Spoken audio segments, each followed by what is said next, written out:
El Ministerio de Enseñanza y Predicación, Rema Internacional, presenta hoy a la licenciada Diana Ballestas de García con la proclamación de las buenas nuevas de Dios para tu vida. El mensaje de ayer, el mensaje de hoy y el mensaje para la eternidad, para los que tienen hambre y sed de la palabra de Dios. Un querigma de Dios para que oiga el que tiene oídos para oír. Escuche el dabar del Eterno a las naciones. Ahora es el tiempo de recibir el rema del Espíritu Santo a tu espíritu. Escuchemos con fe el mensaje para hoy.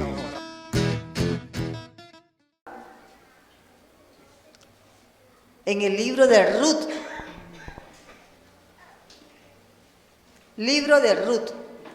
Un libro bien bonito. Es una historia real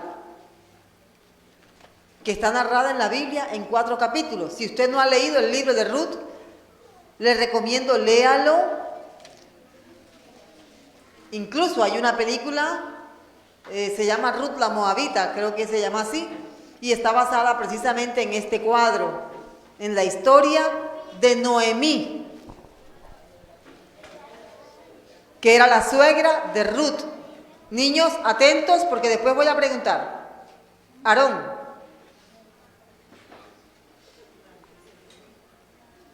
Muy bien. Libro de Ruth, Biblia para los niños también, para que ellos vayan leyendo allí, vayan viendo los que saben leer. Capítulo 1, vamos a ver los versos 1 al 6. Y desde ya les anuncio a los jóvenes que vamos a reunirnos este sábado. Y por favor, no vengan por el pudín, pero va a haber pudín. Jóvenes, a las 6:30 de la tarde este sábado aquí. ¿Dónde está Generación Kainos? Ay. ¿Generación Kainos? Los niños, ellos creen que es con ellos. Eso es lo lindo de los niños, ellos están en todo. Muy bien. Libro de Ruth, capítulo 1, versos 1 al 6. Leo la palabra de Dios en el nombre del Padre, del Hijo y del Espíritu Santo. Atentos, porque hoy vamos a aprender cómo discernir para tomar una decisión trascendental en nuestra vida. Todos, hermanos, todos tenemos que tomar decisiones trascendentales alguna vez. Un viaje, cambio de residencia, cambio de trabajo, matrimonio, casarse, tener hijos. En familia toca tomar decisiones que son trascendentales. Entonces hoy vamos a ver toma de decisiones trascendentales en familia. Se lo voy a repetir. Toma de decisiones trascendentales en familia. ¿Cuál es el tema que vamos a ver? Así es. Dice la palabra de Dios. Aconteció en los días en que gobernaban los jueces que hubo hambre en la tierra.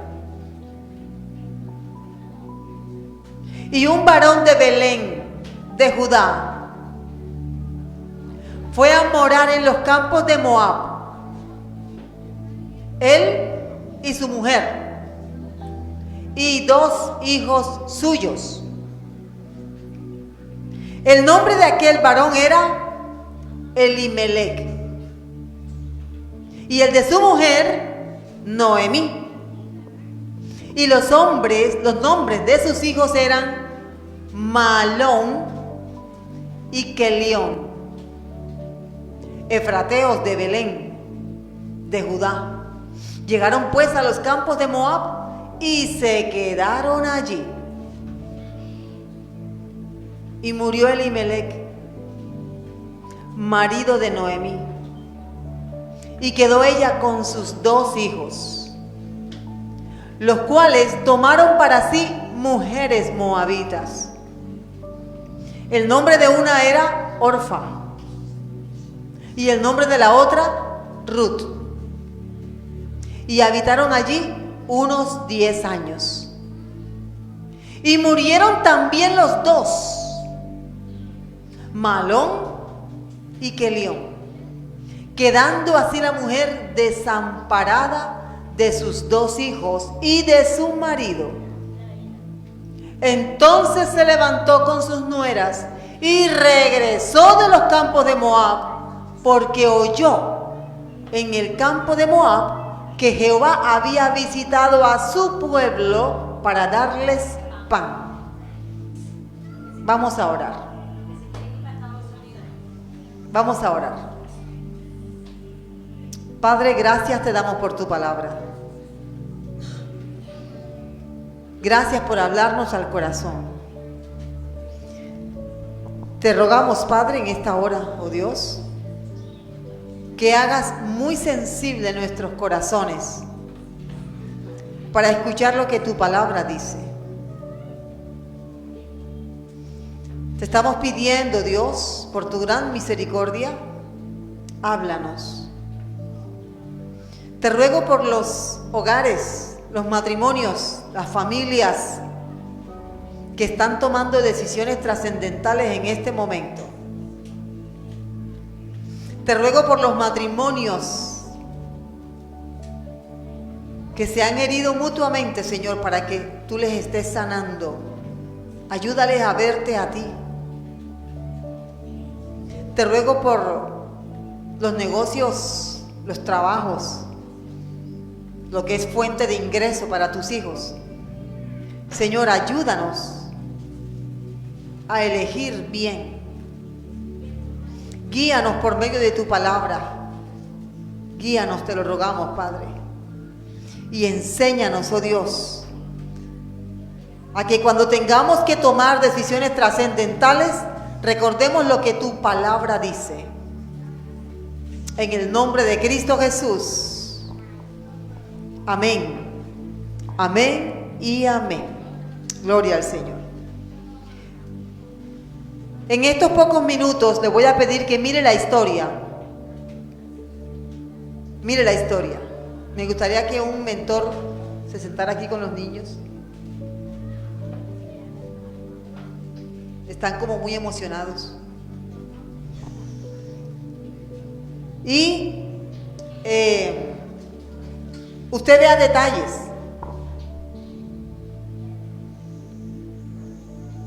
En el tiempo en que gobernaban los jueces en Israel, los jueces fue un método de gobierno del que disfrutó Israel durante más de 300 años, es lo que parece. Básicamente ellos eran gobernados por jueces. Los jueces, ¿qué hacían? Ellos juzgaban entre una causa y otra. Cuando Israel pecaba como nación, venía Dios y permitía que un enemigo externo los esclavizara, los subyugara, los humillara. Cuando Dios levantaba, o cuando Israel se volvía al Señor de su pecado, entonces el Señor levantaba a un juez que ayudaba a que Israel fuera libre de ese enemigo. Por ejemplo, Dios levantó a Gedeón cuando los madianitas les robaban el alimento. Así que uno de los jueces que hubo en Israel en este tiempo fueron nada más y nada menos que Gedeón y sus descendientes.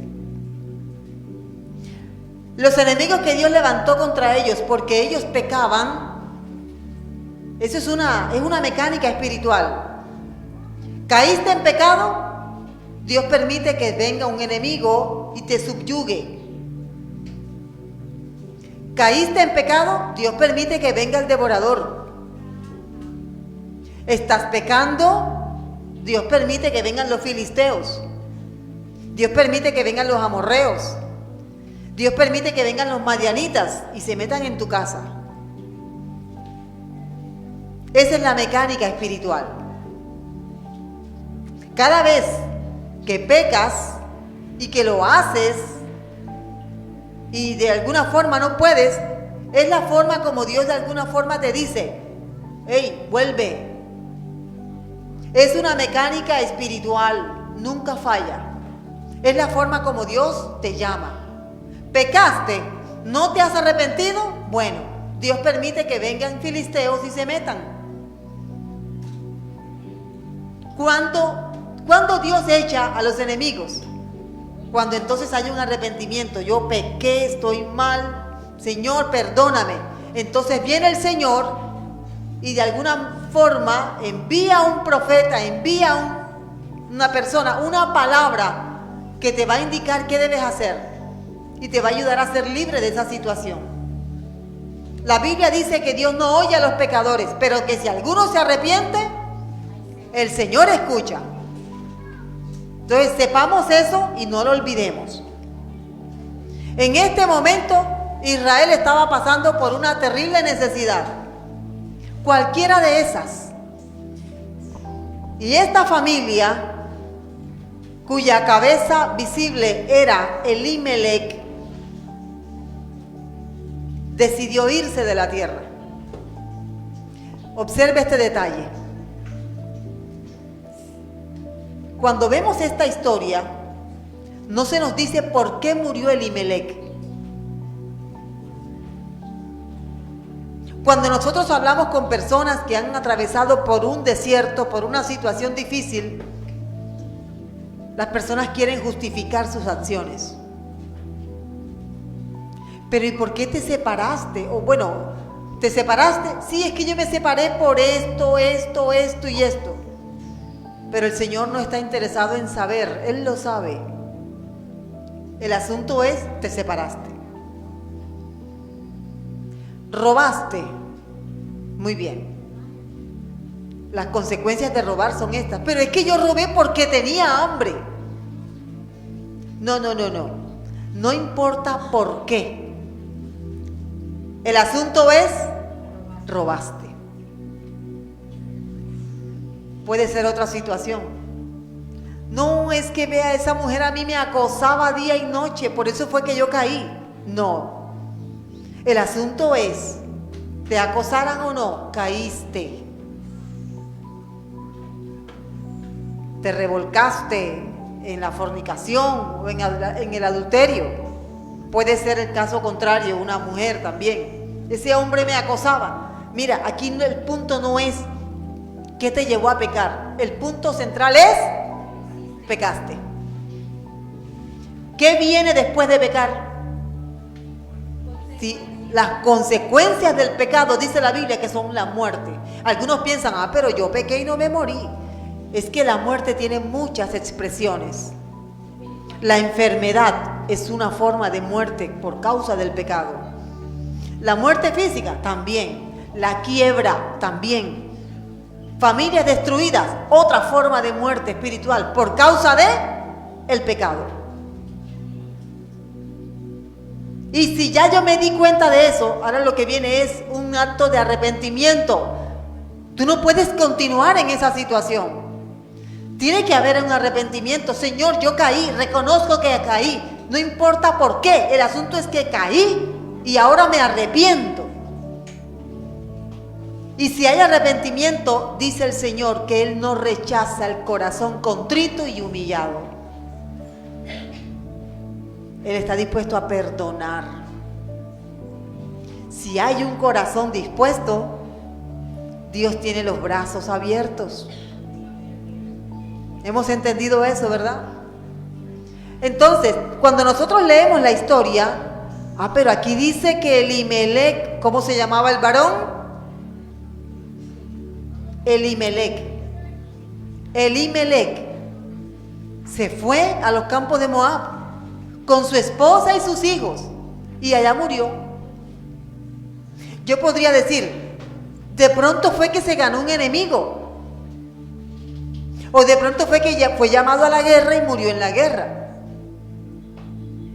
¿Qué es lo que Dios quiere resaltar aquí?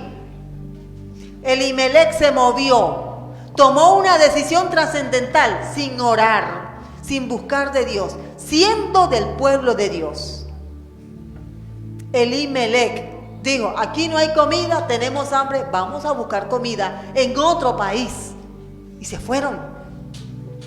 ¿Y qué cosa? Que el primero que muere, Elimelec. ¿Da explicaciones aquí el pasaje de por qué murió Elimelec? No. Pero el asunto es, Elimelec murió. Y en esta época, cuando una mujer enviudaba, quedaba completamente en la calle. Hoy eso no es problema. Aparte del luto y el dolor, la mujer tiene de pronto una pensión, tiene un ingreso por acá, la mujer trabaja, etc. Exacto, hereda algo. Pero en este caso no era así. Bueno, murió Elimelec, quedaron los dos hijos, Malón y Kelión. Los dos se casaron con mujeres moabitas. Cuando una persona se casa, automáticamente emparenta con otras personas. O sea, se hace familia de otra familia. Eso es emparentar. ¿Qué es casarse? Emparentar. Emparentar familias. ¿Por qué dos siervos de Dios se casaron con dos mujeres moabitas? Porque el papá los llevó a una tierra extraña. Si hubieran estado en Israel, se hubieran casado con mujeres israelitas, pero se casaron con mujeres moabitas porque estaban ¿dónde? En Moab. Quiere decir que se fueron en edad de contraer matrimonio. Eran mayores de 20 años. Ahora mire, dice el texto bíblico que los dos hijos de Noemí, la esposa de Elimelec, también murieron. Les pregunto, ¿por qué murieron los dos hijos de Elimelec? No se sabe. Pero ¿cuál es el punto central? Murieron. Murieron porque salieron en desobediencia de su país como consecuencia de la decisión de su papá y se casaron con mujeres extranjeras. Eso es lo que importa. Y quedó sola Noemí. Ya después viene la historia de Ruth, que es el motivo por el cual está esta hermosa historia aquí contada. Pero no vamos a ver eso. Vamos a ver la decisión de Elimelec. Y para aprender a tomar decisiones trascendentales, decisiones importantes en nuestra familia, hoy vamos a ver 3 características de estas decisiones. ¿Qué pasa cuando yo tomo una mala decisión que es trascendental para mi familia? ¿Qué debo saber antes de tomar una decisión trascendental? ¿A dónde debo ir? ¿Qué debo pensar? ¿Qué debo planear? En primer lugar,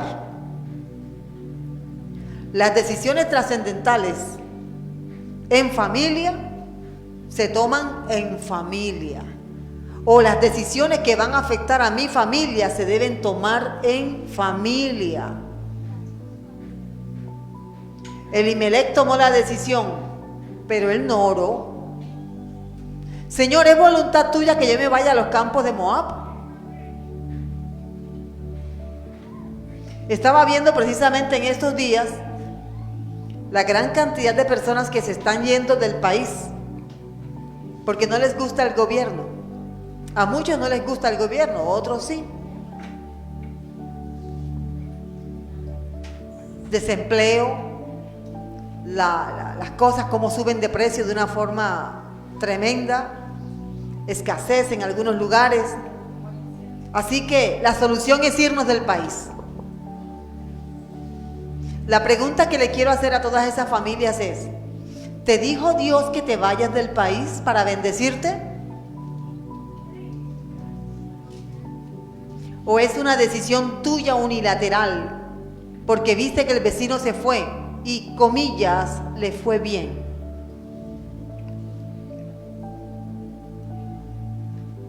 ¿No será que Satanás te está tentando para que caigas en su red y destruirte? Las decisiones debe tomarlas la cabeza del hogar. Escúcheme. Las decisiones, ¿quién termina tomándolas a fin de cuentas? La cabeza del hogar. Pero debe considerar a los demás, sobre todo si ya los hijos son mayores de edad. Porque si tú eres cabeza de hogar, madre cabeza de hogar, o eres padre cabeza de hogar, y te equivocas, mira todo lo que vas a afectar. Los futuros amigos de tus hijos van a ser producto de tu decisión. Los futuros cónyuges de tus hijos van a ser producto de tu decisión. El estudio de tus hijos va a ser producto de tu decisión. La estabilidad de tu matrimonio va a ser producto de tu decisión. Los ingresos de tu familia, tuyos como cabeza de hogar, son producto de tu decisión. El futuro de tu familia depende de esa decisión. Entonces, tú no puedes tomar una decisión a la ligera, algo como esto. Puede ser mudarte de ciudad, cambiar de trabajo, deshacer una empresa de muchos años. Esta es la empresa que estuvo en mi familia 300 años, pero yo la voy a acabar. Eso es una decisión muy seria.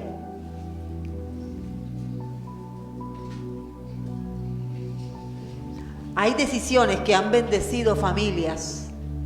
Y estoy hablándole al pueblo de Dios. Somos pueblo de Dios, amén. Pero hay decisiones que han destruido una familia. La más drástica de la que me he enterado, se fueron los 4 personas de una familia, se fueron para el país del norte. Estando allá, la señora llegó a una iglesia y en esa iglesia eran como hacían mucho énfasis en la oración y el ayuno, pero sin doctrina, sin guianza, y la señora quedó endemoniada. Esa posesión la llevó a un estado de demencia. Tuvo que ser internada en una clínica. Como ya ella no estaba presente, las 2 hijas se pervirtieron.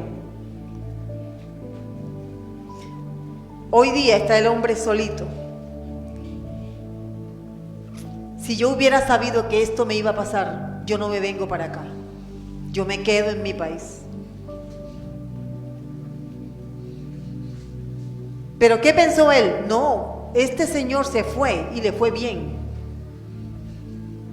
Pero tú no sabes qué Darién tuvo que atravesar ese hombre para que le fuera bien.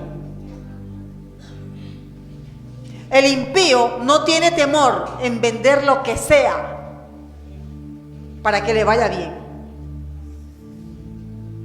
Pero el que tiene temor de Dios, el que es hijo de Dios, el que le ha dicho a Jesús, Jesús, yo quiero que tú seas el gobernante de mi vida.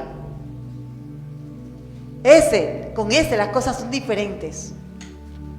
Las decisiones que toma tienen que ser muy bien pensadas. Porque Dios es bueno, pero cuando Dios corrige, duele. Damos gloria al Señor. Son decisiones que van a afectar a mi esposo, a mi esposa, a mis hijos y quien más esté viviendo conmigo. El abuelo, la abuela, todos se van a ver afectados, o positivamente o negativamente. Si tú eres un hijo de Dios y a ti Dios no te ha dicho como le dijo a Abraham, sal de tu tierra y de tu parentela, quédese con su tierra y con su parentela. no salga. Espere. ¿Por qué? Porque la bendición de Jehová está sobre mí. Y soy yo quien perfuma el lugar, no el lugar a mí. La Biblia dice que cuando Dios hizo al hombre y a la mujer, los bendijo.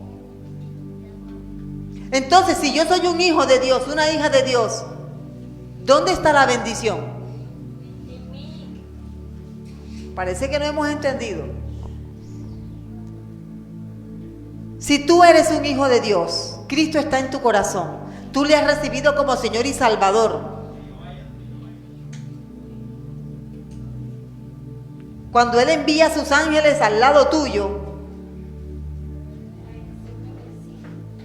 la bendición me sigue a mí. Jacob fue bendición en casa de Labán. José fue bendición en casa de Potifar. Mire, la bendición de José era tan poderosa que fue bendición para toda una nación y para el mundo entero en ese entonces. ¿Por qué? Porque la bendición reposaba sobre ellos. Ahora, si tú no puedes decir lo mismo, si tú dices, uy, pastor, pero yo no sé si yo tengo la bendición sobre mí, es que me va muy mal. Entonces hay que reconsiderar qué es lo que está pasando. Porque Dios es fiel a su palabra. Así es. Si tú eres obediente a la palabra de Dios, dice el Señor que serás bendito en el campo y serás bendito en la ciudad. Pero si no estás siendo obediente, de pronto ese es el motivo por el que no puedes decir, es que la bendición de Dios reposa sobre mí. ¿Estamos entendiendo? Y hay que ver qué es lo que está pasando. Donde yo llego, mi presencia debe ser de bendición. En mí está el Espíritu Santo. Así que donde yo llego, no, de verdad que esto es una bendición y estamos complacidos porque aquí está el hermano, aquí está la hermana y esta persona es de bendición.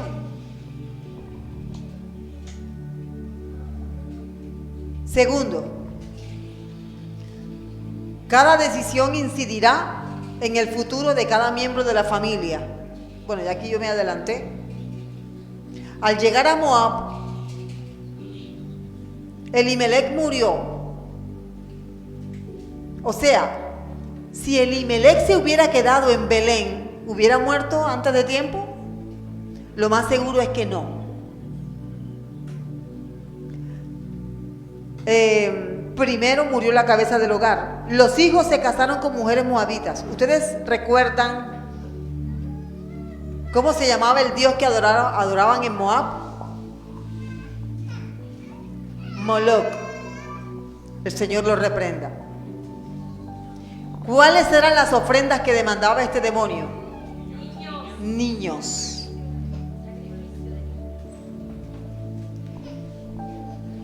Me pregunto lo siguiente, le voy a transmitir esta misma pregunta a usted. Estuvieron 10 años en Moab. Se casaron con 2 mujeres moabitas. ¿Dónde están los nietos de Noemí? ¿Qué podemos pensar entonces? ¿Que no tuvieron hijos o se los ofrecieron a Moloch?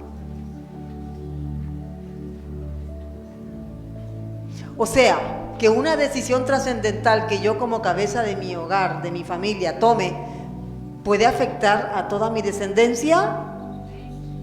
Sí. Puede afectar a toda mi descendencia.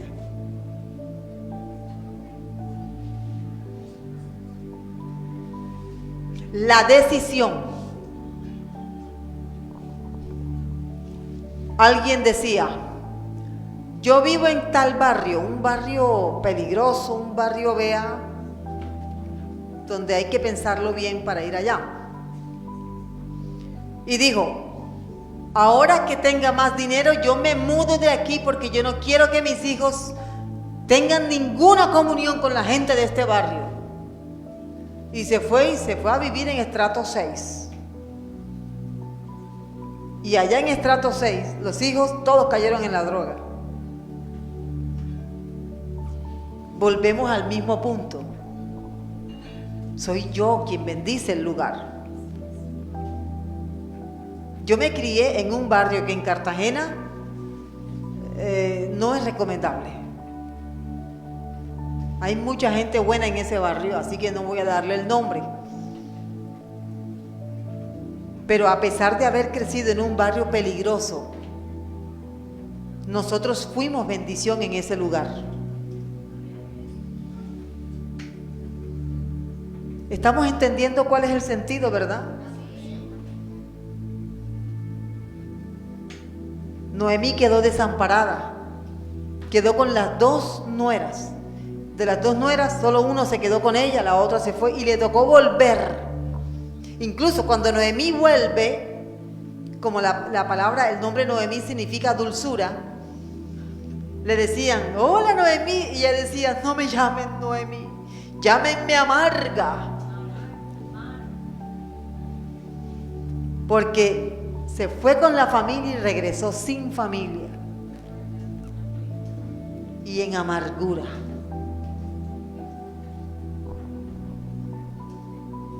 ¿Usted ha visto las noticias que hay en la frontera? ¿Qué noticias tan desgarradoras?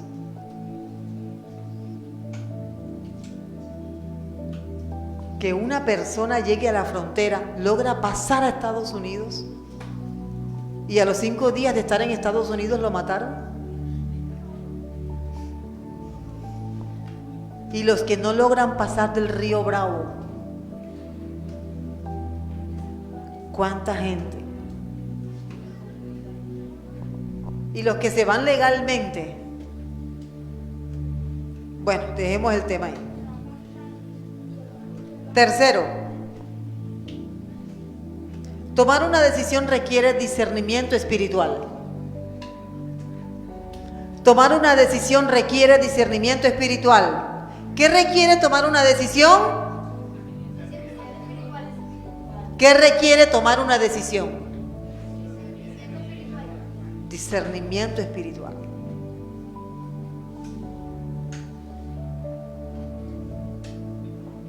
Quiero dar algunos ejemplos. ¿Por qué? Porque tienes que decidir entre ¿esta es una oportunidad que me está dando Dios? ¿O es una tentación que me está presentando Satanás? Muchas veces creemos que las tentaciones es que viene la chica, se me ofrece y entonces, o viene el muchacho, se me ofrece y me pinta todo un paraíso y entonces caí en la tentación. Y la gente cree que eso es la tentación. Pero hay más. Tienes que saber discernir si un ofrecimiento viene de Dios o viene de Satanás. Y muchas personas no saben discernir si el ofrecimiento viene de Dios o viene de Satanás. Voy a plantearles los siguientes ejemplos para que usted aprenda cómo tomar una decisión y cómo discernir.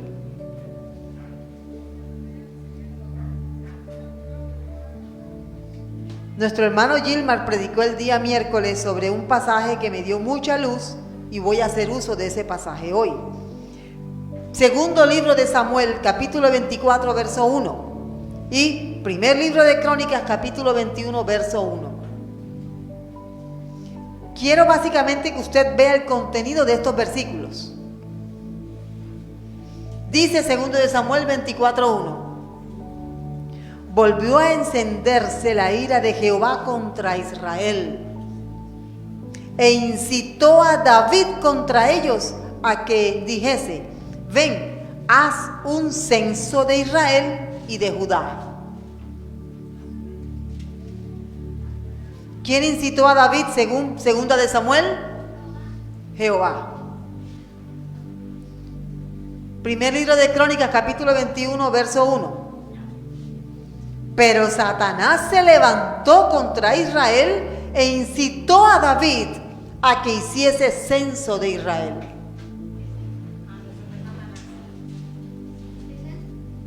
Un censo es un conteo de todas las tropas, todos los soldados que había en ese entonces. Y David hizo el censo. El libro de Samuel lo escribió un autor que todo se lo atribuía al Señor, y eso es correcto. Pero el libro de Crónicas lo escribió un sacerdote que dio detalles que no se aclaraban en Samuel. Por eso es que algunas narraciones se parecen, pero tienen detalles que aclaran.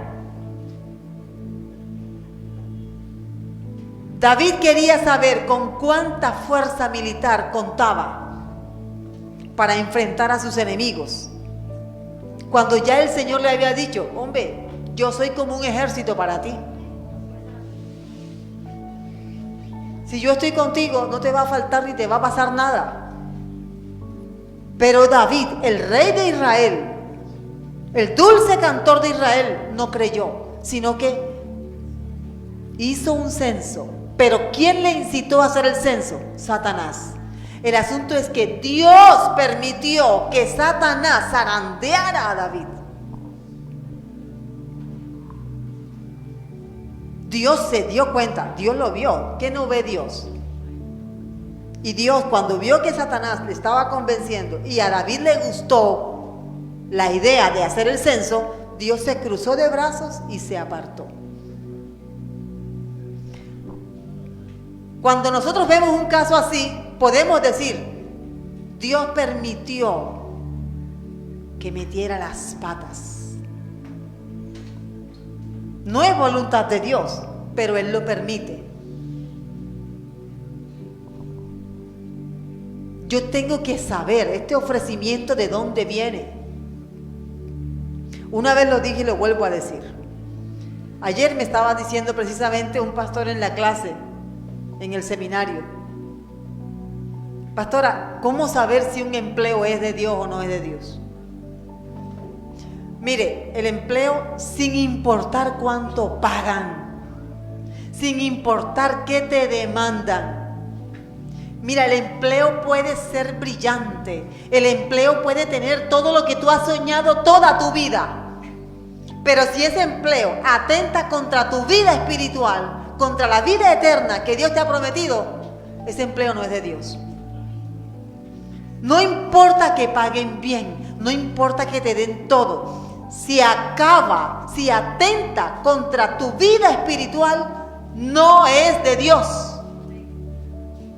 ¿Sí entendimos eso? ¿Qué es más importante? ¿Que tengas un buen empleo aquí o que tengas vida eterna? Ahora, ¿cuánta gente se ha perdido por un buen empleo? Muchos.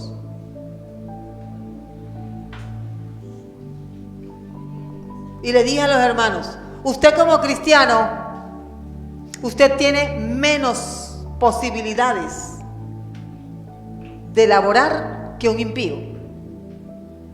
El impío trabaja en lo que sea, usted no. Entonces ahórrese todo el trabajo y métase con Dios. Y Dios lo va a llevar a un empleo donde usted tenga la posibilidad donde usted pueda buscar de Dios. Y les expliqué en aquella ocasión por qué Dios sacó a Israel de Egipto. Porque el faraón no les permitía hacer culto a Dios. ¿Para qué lo sacó de Egipto? Para que le fueran a hacer fiesta en el desierto. Ahora, Satanás hace varios intentos. Varios intentos. O sea, él es insistente. Te manda una persona, te da un sueño, te manda una visión incluso, un profeta y hasta un adivino. Y mucha gente me ha dicho esto: Pastora, pero es que yo soñé 3 veces con eso. Mire, a mí diferentes personas, don fulano de tal me dijo que tenía que aceptar esta propuesta. Después al día siguiente vino otra persona que no sabía nada y me dijo, y yo dije, esta tiene que ser la voz de Dios.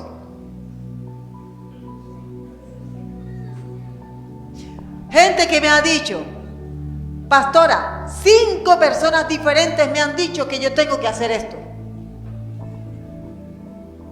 Dime una cosa, ¿tú distingues la voz de Dios?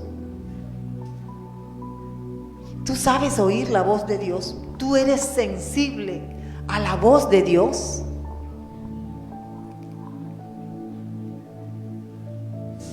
Cuando a estas personas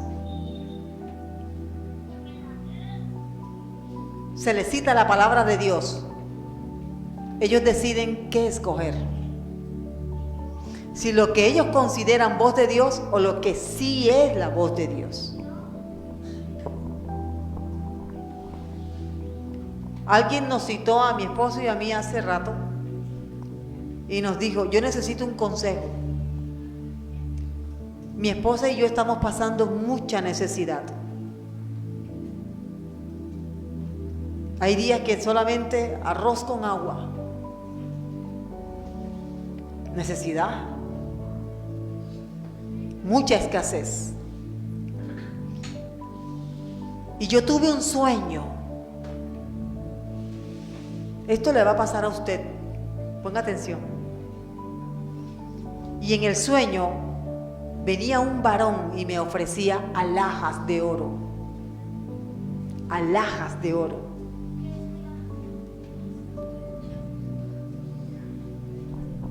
Piezas de oro, collares de oro, laminillas, anillos, cosas de oro. Y yo tenía la mano llena de oro. Y yo me desperté como con esa sensación de que yo tenía cosas de oro en mis manos. Yo dije, esto es abundancia. Esto es riqueza. A los 2 días volví a soñar, pero en esta ocasión no solamente me traían oro, sino que me traían otras cosas. Y tuve un tercer sueño. Y en este sueño yo tenía que firmar documentos. Y después de firmar esos documentos me iban a entregar cosas de oro. Yo dije, esto tiene que ser Dios. Yo le dije, todo esto te daré si postrado me adoras. Honestamente, creo que fui un poco osada, pero él miró enseguida a mi esposo y mi esposo le dijo, hermano, debes orar. ¿Por qué? Porque los sueños que él había tenido eran porque se estaba gestando un encuentro especial. Él llegó a un supermercado y en el supermercado él ayudó a alguien que venía detrás de él en la fila para pagar. Lo ayudó con un producto que se le cayó algo y comenzaron a hablar.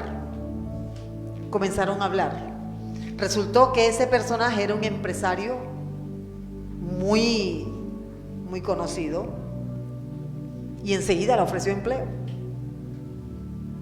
Y no te preocupes. Tú, en tus ratos libres, tú puedes buscar de Dios, puedes orar, puedes ser pastor. Pero con este trabajo tú vas a poder ayudar a tu iglesia. Pero ¿en qué rato libre si no puede el domingo? Y es el pastor. ¿En qué rato libre si no puede el sábado? No puede. Pero pastor, yo creo que eso es de Dios. El resto de la historia, ya ustedes saben cómo terminó, lejos de Dios. Pregunto, ¿eso venía de Dios? Dígame sin miedo, ¿eso venía de Dios? No. ¿Era bueno? Bueno, se veía bueno. esta persona no pasó la prueba ministerial para ser un siervo de Dios. ¿Sabe usted por cuánto vendió su ministerio? Por un plato de lentejas.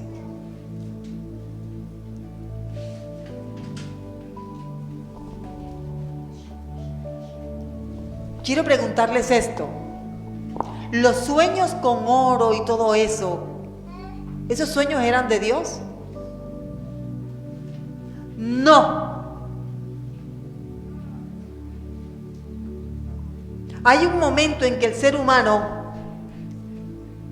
es tanta la necesidad o el dolor o la frustración que hace como que, caramba, yo necesito algo que me saque de este apuro, que venga de donde sea, pero que venga. Y Satanás escucha esas oraciones. Otra pregunta. ¿Por qué Dios lo permitió?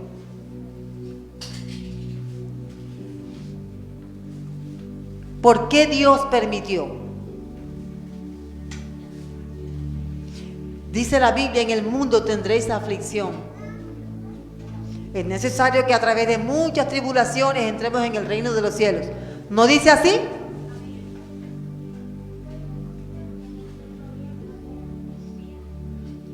Entonces, si yo no estoy dispuesto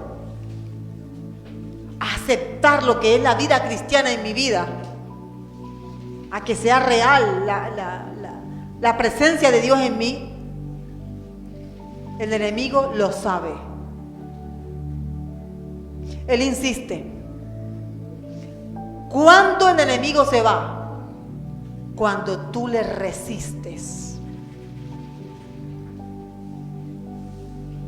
Incluso tú puedes hacer esto. Basta ya, Satanás, en el nombre de Jesús te echo, y esas ideas que me estás poniendo en la cabeza no vienen de Dios y las rechazo ahora. El diablo se va. Afróntalo. Resístelo.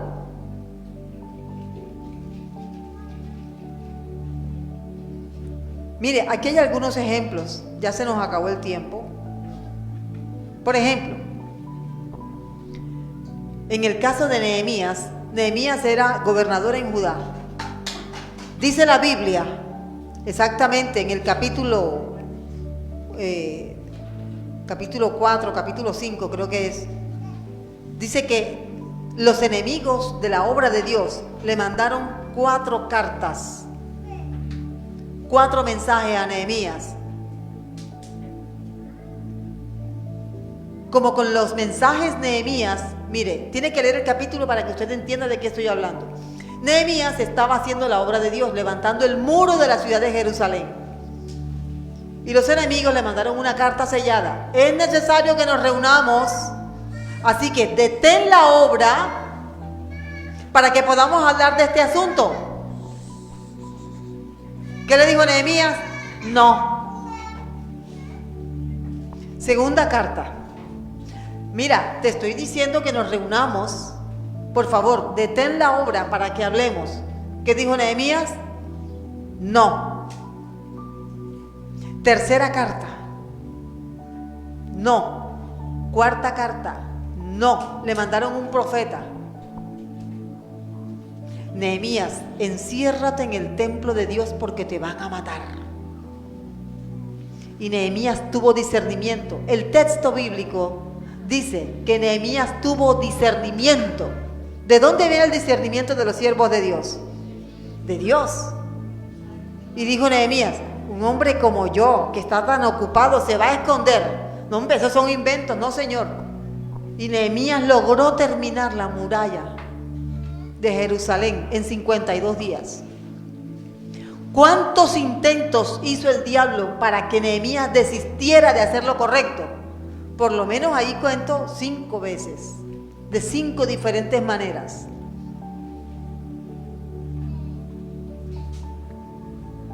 Al apóstol Pablo. El apóstol Pablo llegó de su tercer viaje misionero, de su segundo viaje misionero llegó. Y este pasaje me gustaría que lo viéramos. Está en Hechos capítulo 21, versos 10 al 14. Hechos, capítulo 21. Vamos a ver el verso 10 hasta el 14. Mire cómo dice la palabra de Dios. Y permaneciendo nosotros allí algunos días, descendió de Judea un profeta llamado Agabo. ¿Cómo se llamaba el profeta? Agabo.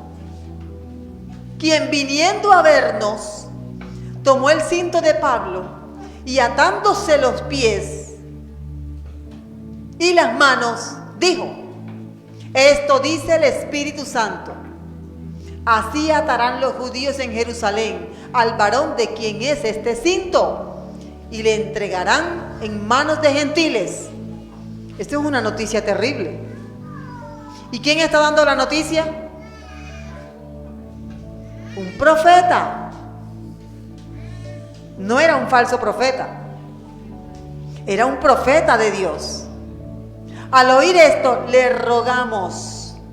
Esto lo está escribiendo Lucas, el compañero inseparable del apóstol Pablo. Le rogamos nosotros y los de aquel lugar que no subiera a Jerusalén.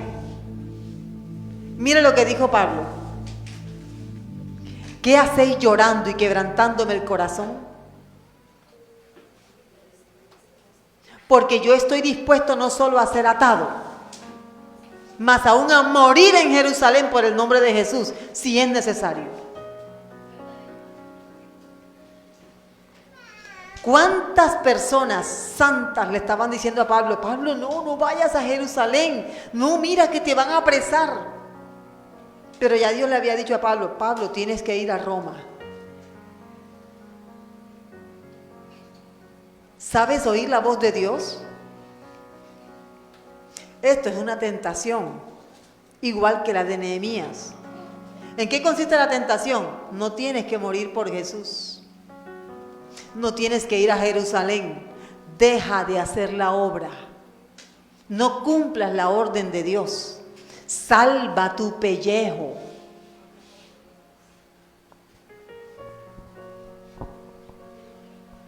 ¿Cuántos hermanos? Llegó una visita domingo 9 de la mañana. Debe ser que el Señor no quiere que yo vaya a la iglesia.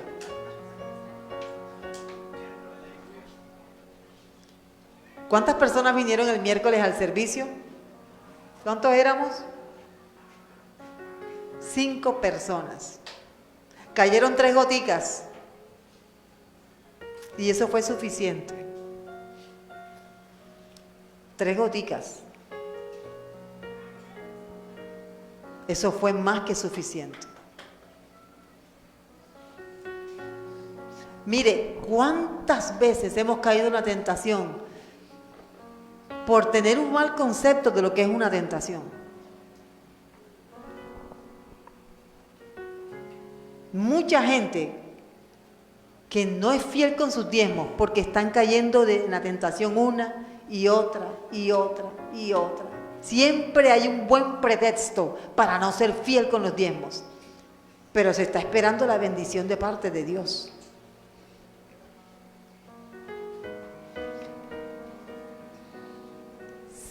En eso de ir a la iglesia, tenga mucho cuidado, porque muchos no están aquí porque cayeron en la tentación. Hay un espíritu ahí. No tienes que ir a la iglesia hoy. Mira que tú fuiste el domingo pasado. Ahora tú lo puedes escuchar por la web. Mira qué buena es la web.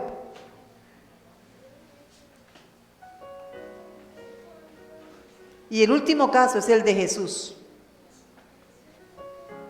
Jesús fue tentado muchas veces, pero la tentación, la primera, la contundente, 3 veces. Y mira lo que hizo Satanás. Satanás desplegó todo su poder para tumbar a Jesús y no pudo. Primero le dijo: si eres hijo de Dios, échate. Mira, porque está escrito. Es más, usó la Biblia. Hoy sabemos qué hacer porque eso está escrito. Pero si la tentación de Jesús no hubiera quedado escrita, muchos estarían tirándose de los pináculos del templo. Mira, todo esto te daré. En un momento le mostró todos los reinos de la tierra. Sepa una cosa, Satanás trasladó a Jesús al pináculo del templo. Satanás trasladó a Jesús a los diferentes reinos que había en ese entonces. Todo esto te daré. Solo tienes que adorarme. Ahora, cambie el escenario. ¿Qué es lo que tu corazón desea? Si Satanás sabe que para ti la cena del Señor es un problema porque tienes que pedir perdón, ese va a ser siempre tu talón de Aquiles.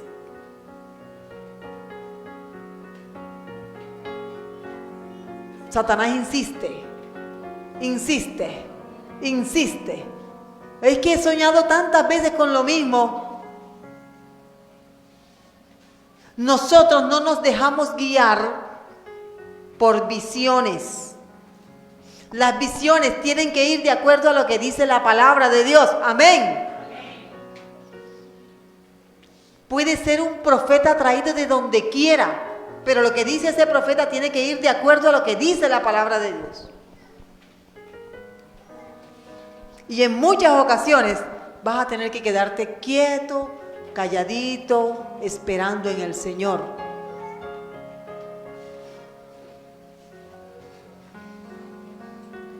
Mucho cuidado con tomar decisiones a la ligera, decisiones trascendentales por la presión.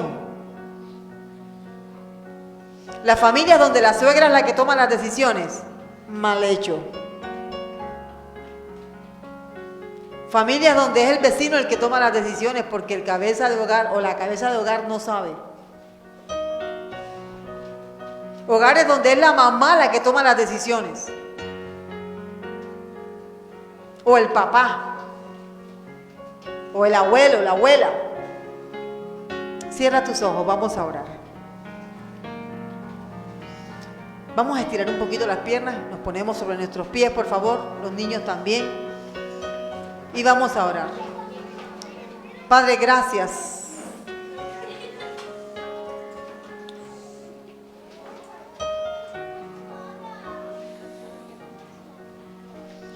Gracias te damos, Dios.